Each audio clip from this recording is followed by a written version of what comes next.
South Korea's China hawk president-elect Yoon Suk-yeol will assume office in May, but his election is already changing things in South Korea. Even South Korean companies are embracing an era in which South Korea-China ties will deteriorate as Yoon abides a policy of countering Chinese aggression. Hi and welcome to TFI Global, the foreign affairs and geopolitical analysis arm of the TFI Media Group.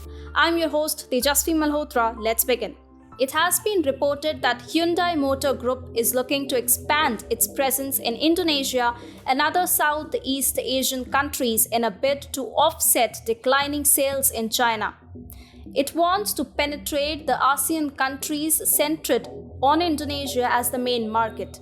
In fact, Hyundai Motor Group has established a new plant at the Delta Mas Industrial Complex, 40 kilometers from Jakarta.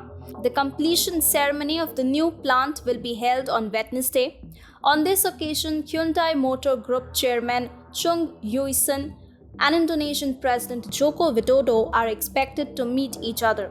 If the meeting materializes, then it would be the second meeting between the Indonesian president and the Hyundai Motor Group chairman since October last year.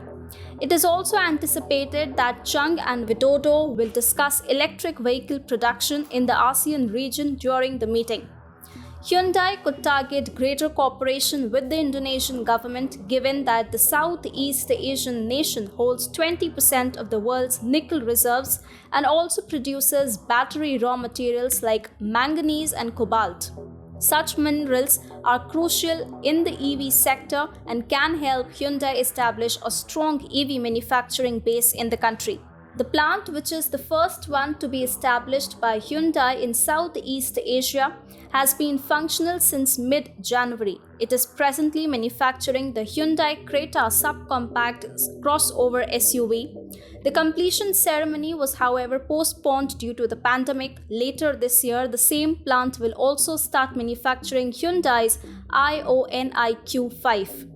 Song Sun-jae, a senior analyst, said the Indonesian plant is smaller than Chinese plant but is targeting domestic demand in Indonesia as well as Southeast Asian countries. Song added, although the Indonesian market is dominated by Japanese car brands and difficult to penetrate, I think there is an opportunity for Hyundai to target a niche market. Hyundai has its reasons to shift out of China in favor of Southeast Asian markets. There was a time when Hyundai cars was incredibly popular in China. At its peak in 2016, Hyundai Motor Company and Hyundai Motor Group subsidiary Kia Corporation sold 1.79 million units in the communist country. Numbers, however, started declining after the deployment of the US Terminal High Altitude Area Defense in South Korea in 2016. There were state-sponsored boycott calls against Hyundai cars and other Korean products in China, and therefore the automaker could sell below 50,000 units in China last year. To offset such losses, Hyundai Motor Group seems to have targeted Indonesia and other Southeast Asian countries. ASEAN countries like Indonesia and Vietnam have registered healthy GDP growth rates, and with rising incomes, the consumer demand is also surging in these countries. Therefore, they seem like good substitutes for Hyundai Motor Group.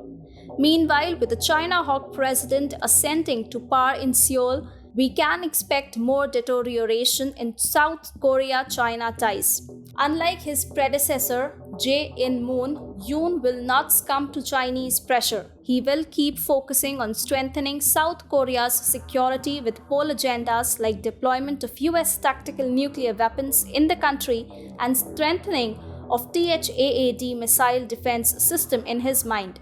While Yoon will strengthen South Korea's security, China is likely to hit back with more restrictions and more boycott calls against South Korean products. This could lead to a fresh dip in Hyundai's sales in China. However, Hyundai Motor Group is ready with its plan to expand its presence in Indonesia and other Southeast Asian markets to offset its losses in China.